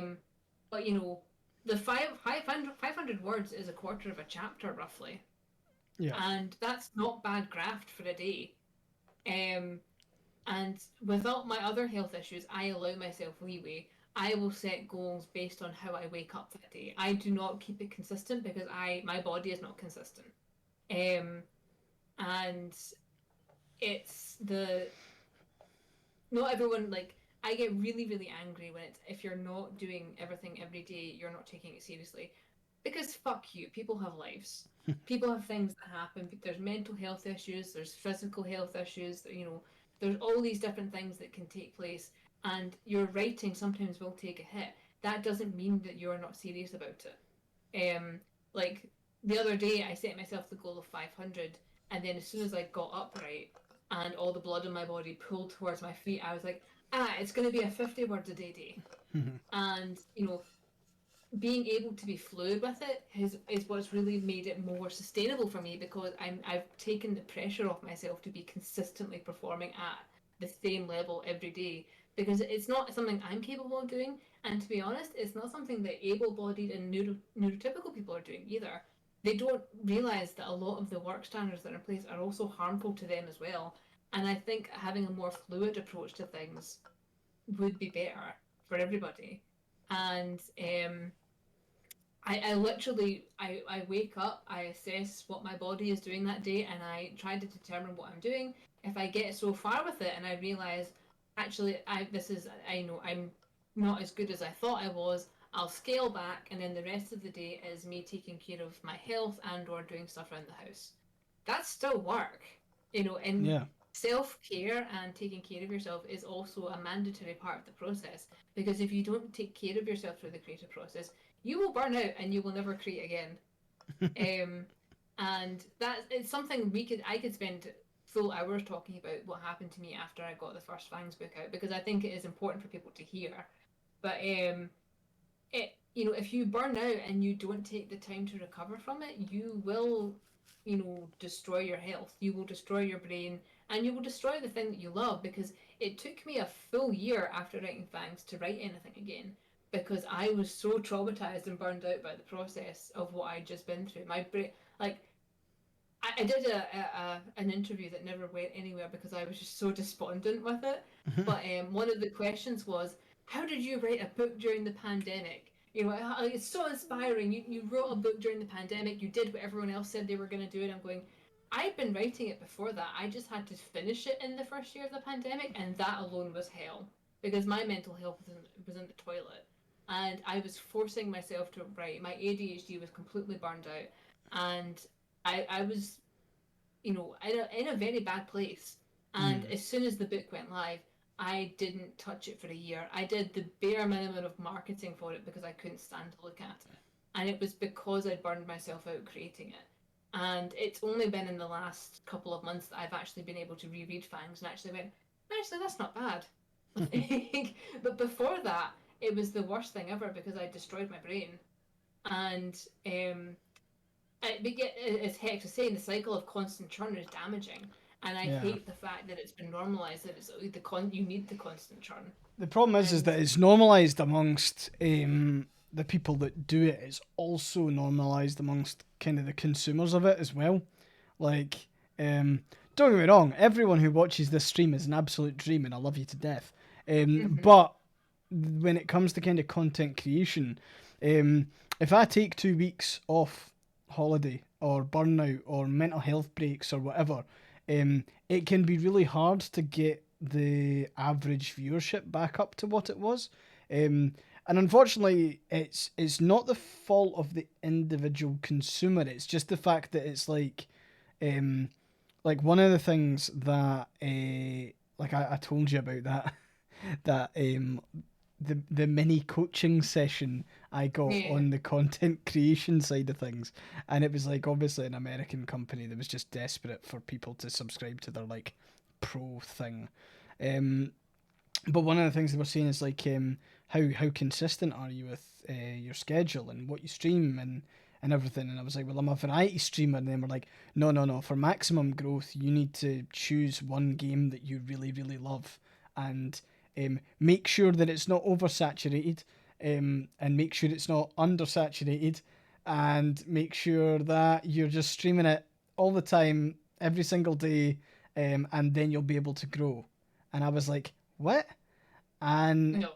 like you're like, yeah, and if you take any sort of break, you're gonna fuck up your pattern. And it like the problem was is that like, they ended up just not speaking about people who watch your streams as people. They're like Mm-hmm. they're statistics and they're a commodity, and then all of a sudden it's like, yeah, you need to train your viewers into watching your streams like it's a pattern. You need to get them into the habit. And I was like, I don't like the way that like It's not nice. it's It. it made me uncomfortable because it was like what I like I know everyone by their usernames. I speak to these people all the time. It's really quite weird to force that kind of um oh you need to make it a habit for them. And I know that just the nature of me having a stream schedule will make it like Zalvascal is saying, like I've planned my schedule to the point where I post that I'm live and you'll come and you start salivating at the thought of me going live on stream. But like I think putting it into that really heavy marketing language was just so like minging to hear. Because like Mm-hmm. when as you were saying earlier, Joy, when you're talking about like your community and having a community that obviously really likes the work that you do, like, but then you actually like, it's never just like a one direction transaction because like Oh. you feed off the community and the community's enthusiasm and all the rest, and that spurs you on and helps you with your work, and all this sort of stuff. And I think hearing from uh, a a stream guru that's here to guide me on my way to success as a full-time streamer. I was just like, honestly, fuck off. I don't want anything to do with that. I think one thing that is quite difficult for content creators, though, again, this is not a criticism, um, but it's how sometimes it's really difficult to get feedback. And I'm not sure if you've had a similar thing with your writing, Joy, because sometimes I imagine when it comes to your writing specifically, you've maybe had like you've maybe had people unwarrantedly giving you advice about your writing, and Yes. maybe it's a Yeah. different kind of thing, but sometimes it's quite hard to get feedback on, even bits that people enjoy. I don't mind, like, I like all sort of constructive criticism, but like sometimes it's hard to find that constructive criticism because people either really like what you do or they're not the ones who are watching anyway, that kind of thing, Mhm. which makes it quite difficult. Hex is saying, love the advice of turn your community into something that turns away the early people who helped build it. That's Yeah. exactly what that It kind of is. It streamer is. guru was doing. It was basically like, turn it into less of a community and reduce everyone to like a mindless number that you engage with while you're live. And like, I think it would be quite weird if, like, because obviously, like in your communities, you actually like the people who are obviously pretty active in chat. You actually learn about what's going on with their lives. Like, Mhm. you ask them what they're having for dinner. That's one of my favorite question of mine. But like, you learn about what they do, like, when they're when they're not watching you stream, Yeah. and that relationship becomes a bit closer. And I think removing that element of it would be really fucking weird to me. It's this Tundra saying number growth versus fostering community, and I feel the healthier way to do it is by fostering community.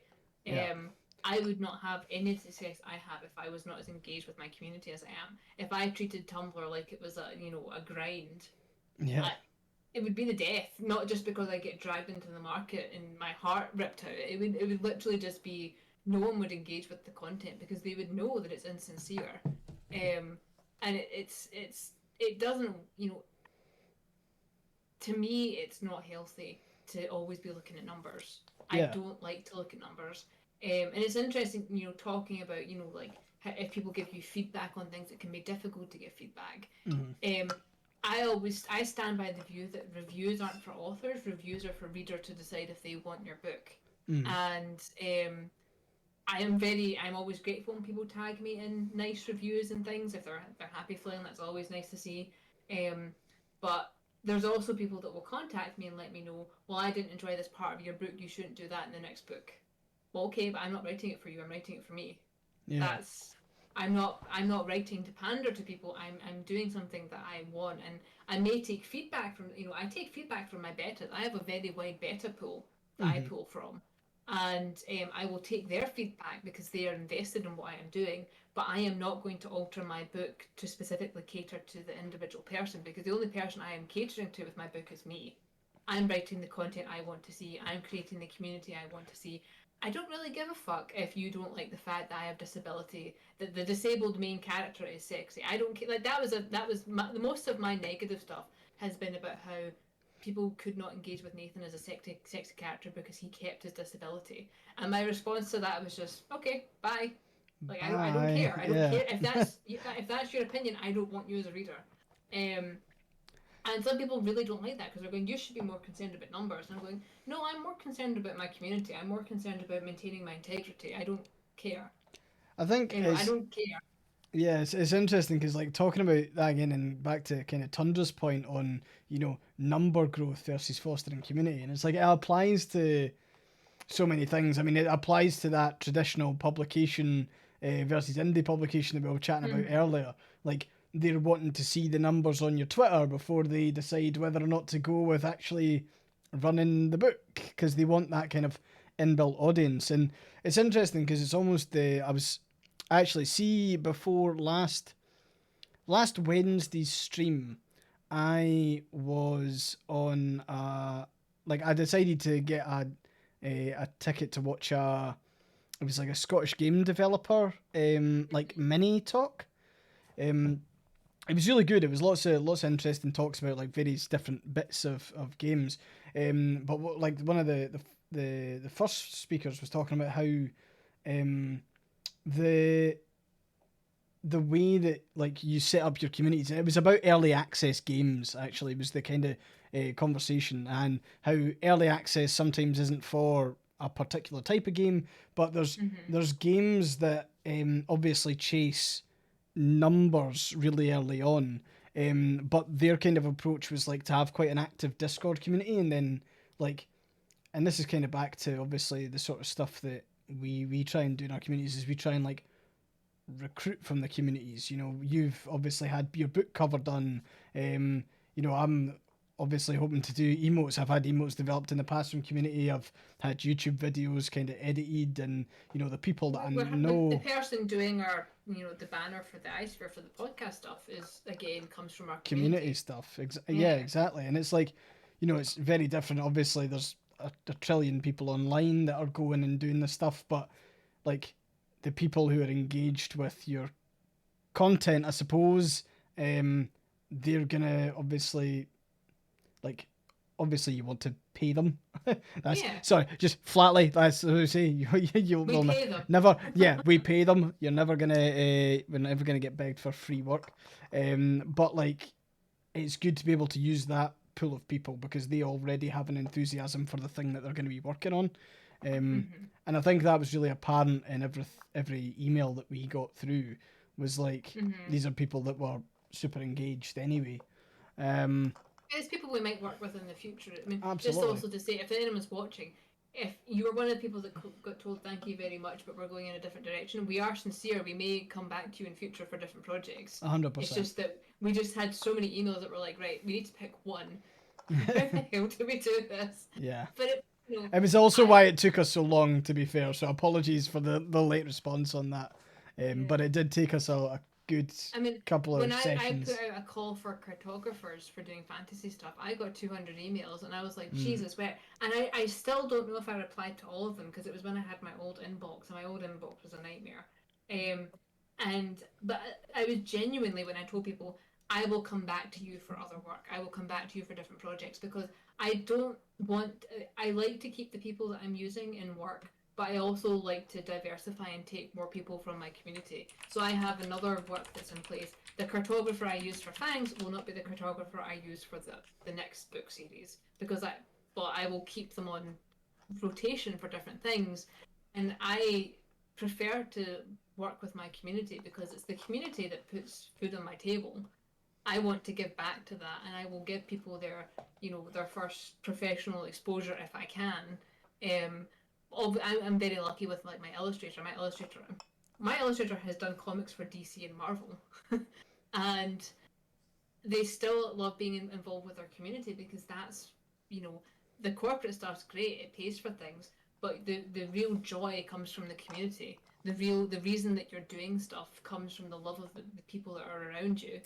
And it really shows with some people that it's they're invested in again fostering community over engaging with numbers, and those are the people I want to work with. It's one of the reasons why you and I get along so well. When we were talking about things like, oh yeah, we do a podcast, just kind of jokingly, and then we're going, actually that would not be a bad idea because we get on really well.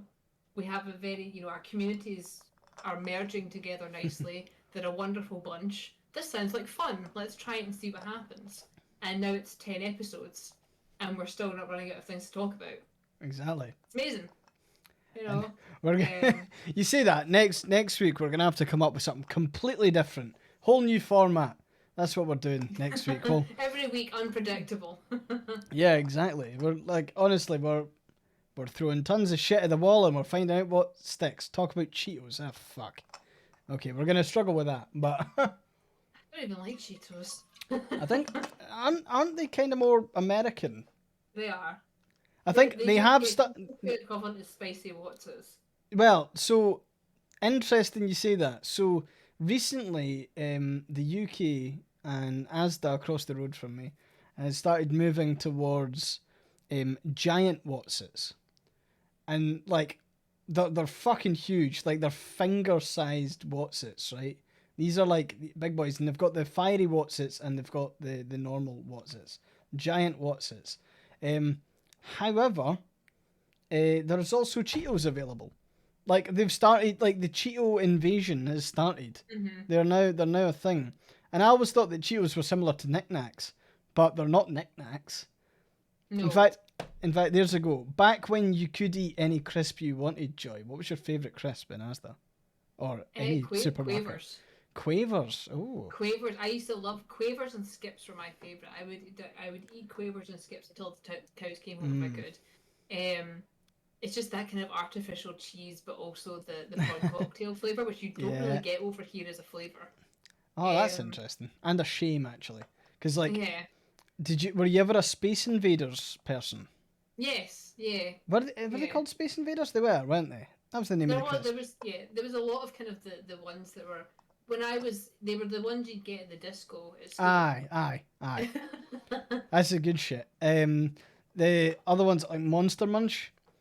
Yeah. Monster Munch, it's got to be the prawn cocktail Monster Munch or the Flamin' Hot. Those are the two. Those were like the absolute. To be honest, I'm not really a crisp person, right? Like, because I wouldn't, like, I don't know. There's something I don't go and seek out a bag of crisps that often. Like when I want crisps, I'll eat a full bag of crisps. Like, and I talk family size bag of crisps. But like, there's lots of people who go and get their like meal deals here. I would rather have 2 sandwiches than sandwiches and crisps. I don't know. I'm a crisp bitch. I literally have a giant pack, like a family bag of Boulder Canyon, because these are crisps I found that I could eat. What are they? What type of crisp? They're just I can only have salt, so they're potato chips made with olive oil instead of any other oil because I'm allergic to all the other oils. See, I'm more of a, like, if I have to have crisps, I'm a corn chip guy. Like, I like them as well, but again, you know, I make my own corn stuff because of the oils that they get fried in. So I make basically just you just make tortillas out of the masa dough and then you just fry them. That's corn chips. You know, that's fair. There's fuck, what's it called? Oh yeah, roast potato chips.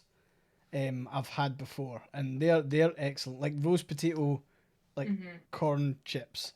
Or at least the shape of normal corn chips, but they're roast potato. It's incredible. I think that's what. No, sweet potato. Not fucking roast potato.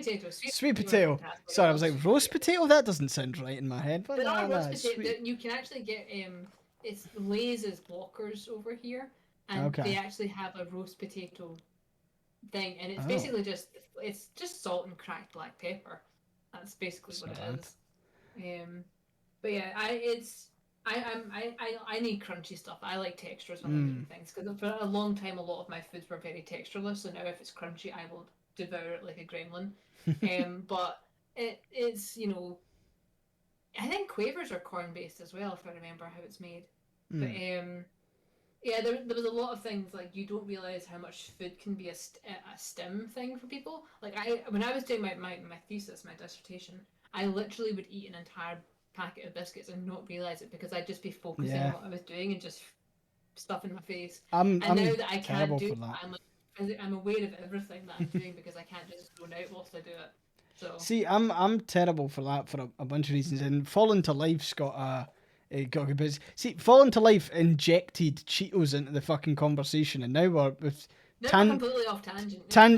Tangent acquired. We're going on for crisps, but like just the point about like he said that's you and donuts. When you're in the mood, you can eat an entire dozen in one sitting. See, I wouldn't have understood that before encountering Krispy Kreme. Because I still love Krispy Kreme.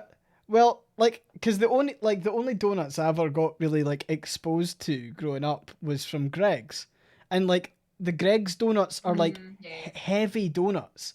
Like same with Matheson's. Matheson's was a yeah, but like Matheson's was like a Falkirk company, so it was actually Matheson's that we went to, and then they kind of phased out, and Greg's became the norm. But it was like they were seriously heavy fucking donuts. To the point where it was like, whenever I saw it, it was like the kind of the joke about cops eating a full fucking box of donuts in like, you know, cartoons or like films based in the US.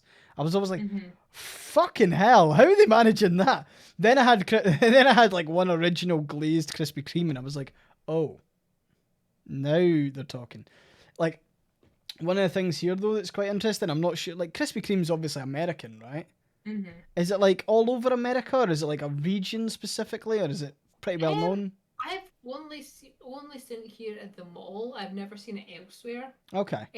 So I don't know. I think it might be in more places, but here in Minnesota, I've only ever seen it at the Mall of America, which is the big, huge mall.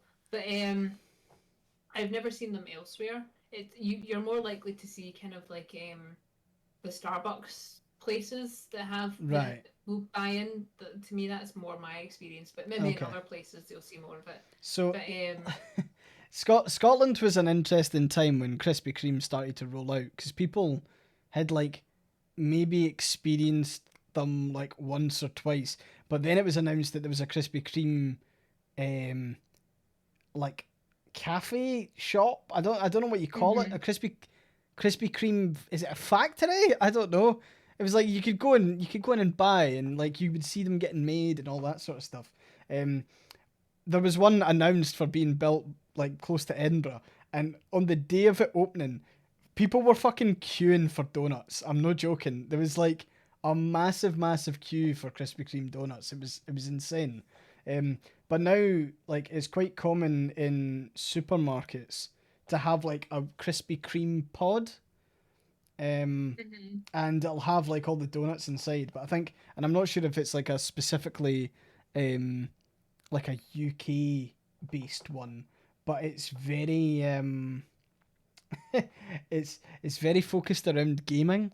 So you can get like an Xbox Krispy Kreme donut, and there's Gamer Boy and Gamer Girl donuts, which are incredible, like incredible. So I think it's the the girly one, because we've got to be extremely gendered with our donuts. The girly one is filled with jam and cream and is pink, and the Gamer Boy one is green and filled with Nutella.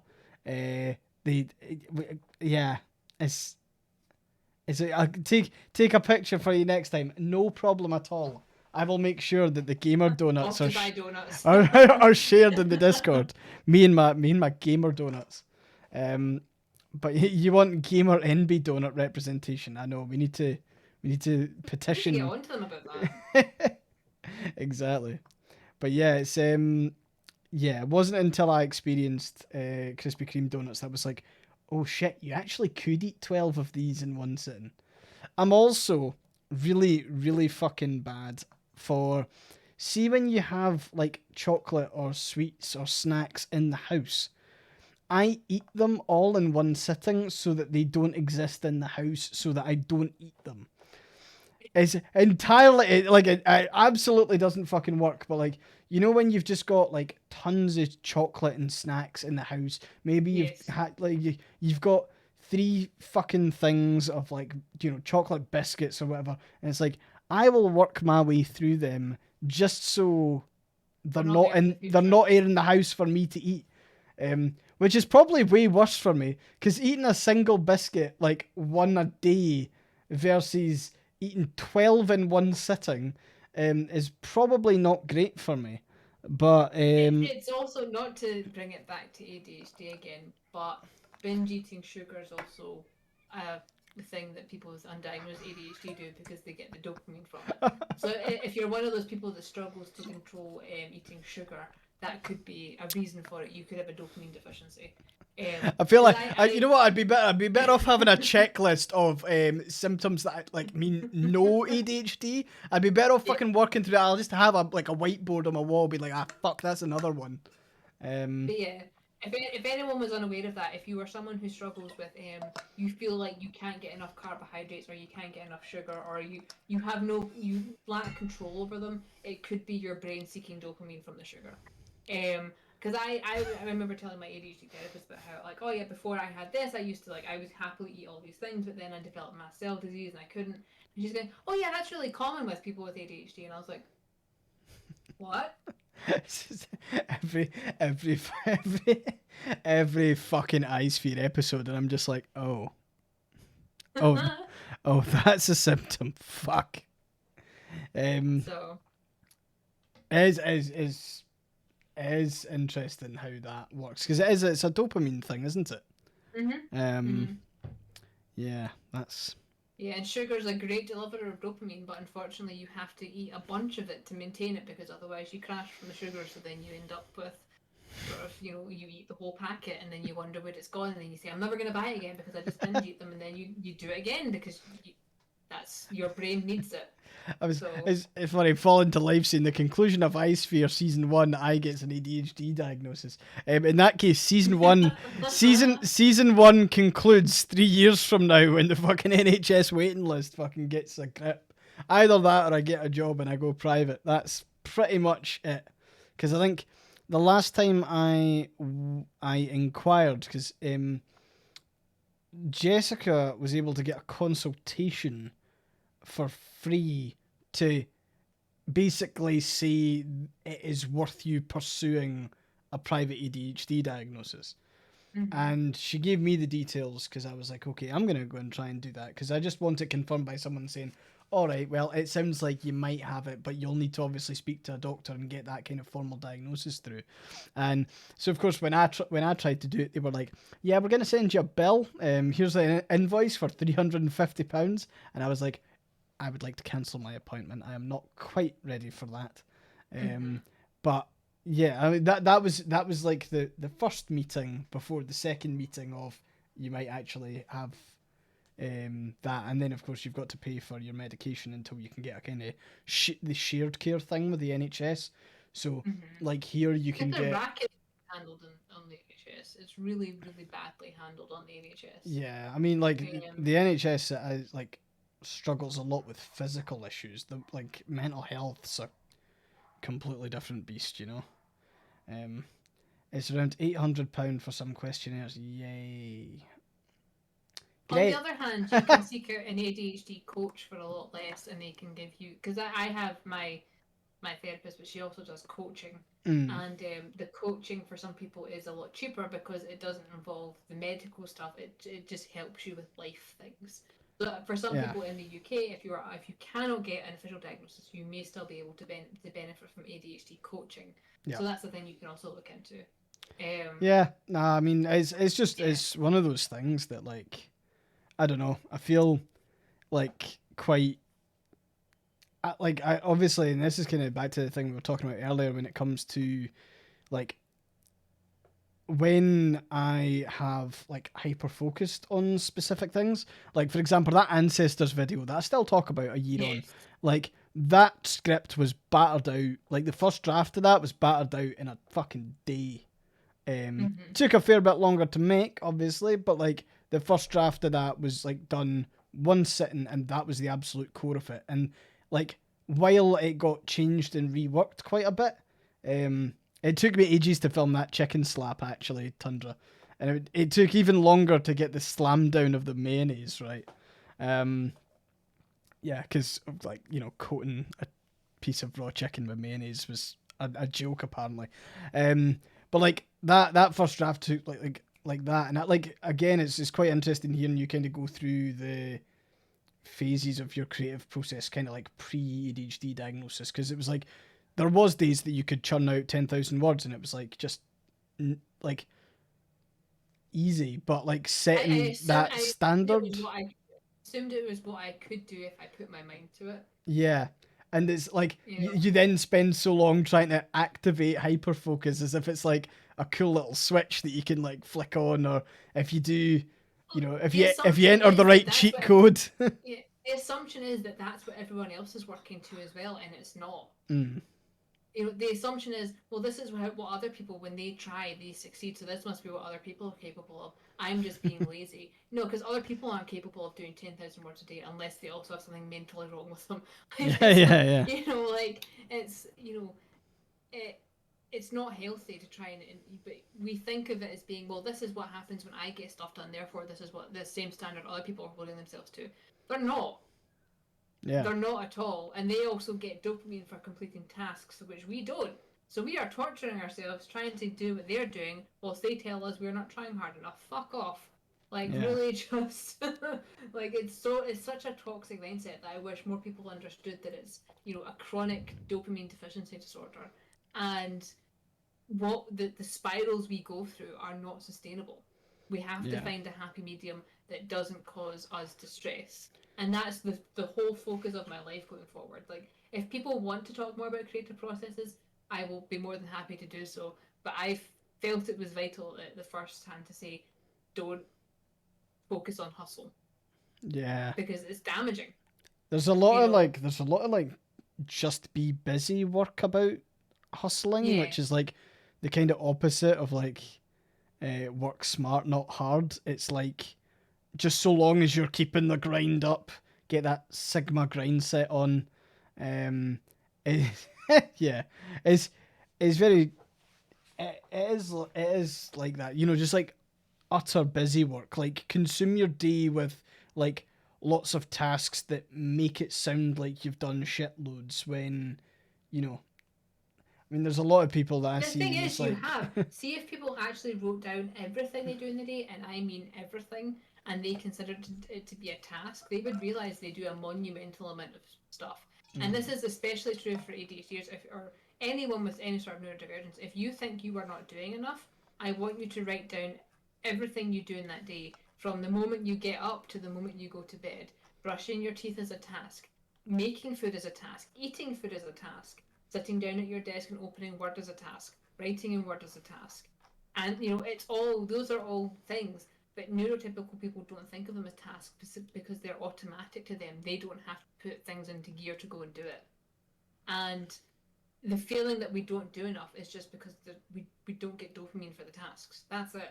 We are doing so much more than everybody else all the time, yeah, and it sucks.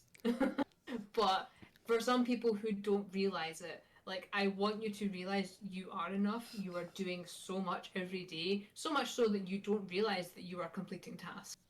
Um, and they deserve to be acknowledged and rewarded. Anyone that says, "Oh well, you acted like an adult, you don't deserve a reward for that," here's hang on. Here's a star. Here's a sparkling heart for everybody that completed a task today. Okay, that's for you, because you do deserve rewards for doing things. Because life is shit, and you deserve to be happy. Don't put yourself into any misery because of what someone else is telling you that what they think should the normal should be. Their idea of your normal is not what your reality is. mm, So don't try and twist yourself into that. And it's just so, I hate it. I hate how hustle culture is just so insidious, and I hate how normalized it is. yeah. So I mean, I just think one of the other things, and it's back to our talks that we mentioned a couple of weeks ago now about like that Casey Davis book. Um, like one of yeah. the big eye openers for me on like the difference between motivation and task initiation, because I think a lot Yeah. of time people with ADHD and people without ADHD, they get frustrated because they are extremely motivated to do something and they have this real Mm-hmm. passion that they feel unable to start, and they get frustrated because they then translate that into um, being or feeling lazy, when the reality is that they've actually not got a problem with their motivation at all. The problem's actually getting a task started. Um, Yeah. so being able to lower the threshold for yourself to actually start tasks is really important as well. Um, I don't know how you would break it down for the likes of maybe doing your teeth, but like for washing the dishes, if you aren't like if you have a bunch of dishes to wash, and let's say you don't have a dishwasher, you know, like kind of pledge to yourself to maybe wash one dish, and you'll find that because you're able to wash one dish, it's easier to pick up the next one, and you can start Mm-hmm. going from there, rather than saying to yourself, I'm going to wash all of the plates, or I'm going to wash all of the pots. Like, start with one of those, get the task started, and um go from there. It's interesting seeing a couple of people in chat talk about the app Finch. I've not heard of that app. One of the things that I always find really kind of like I'm just a little bit skeptical about, and it maybe I've just not found the right one.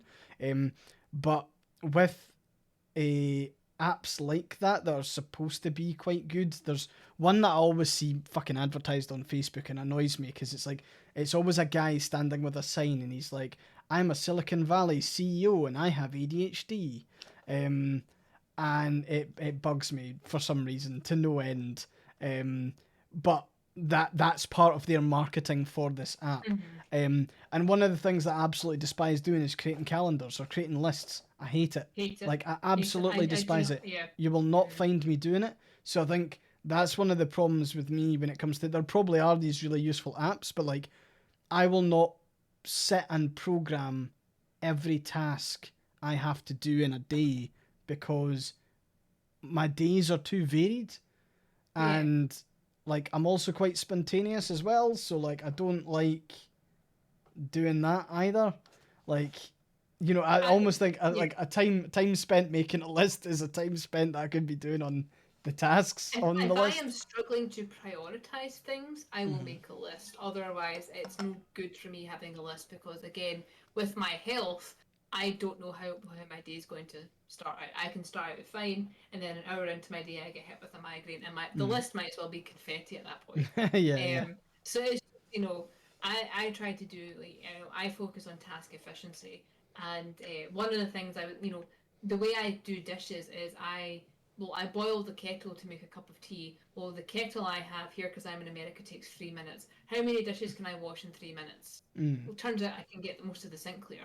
Yeah. But my brain is looking at the sink and going, nope, it's too full, it'll take hours, I'll never get it done. But if I pair it with things, I find I can get it done, which is why I use I do like the 15-minute pickup routine when I'm cleaning my house. I will set a timer for 15 minutes and I can see how much I can get done in 15 minutes. And tasks that I would be like, this is going to take an hour, I'm like, oh, that literally took a minute to do that. I can go and do this and I can go and do that.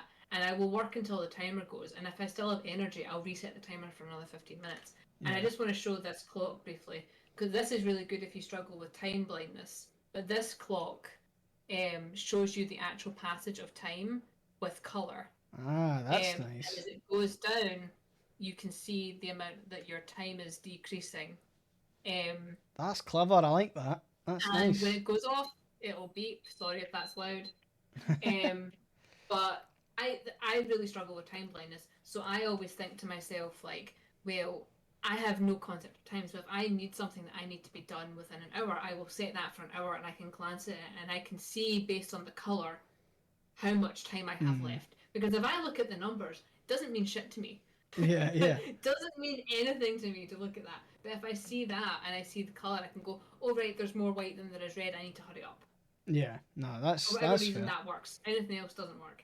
See, like my experience with like trying to do tasks. There wasn't one app, I can't remember it, but it was like it basically tried to make your life into like a game, so you could input tasks and like it would be the equivalent of completing quests. It's very cutesy and probably a little bit cheesy, but it was like, oh, it might be Habitica. There we go, or Habitica. Yeah, that's the one. I tried using that, but like the appeal like kind of died for me really quickly, which was a wee bit annoying because I think it's a perfectly good idea, but like I don't know, I end up preferring to do other things than fill out the app,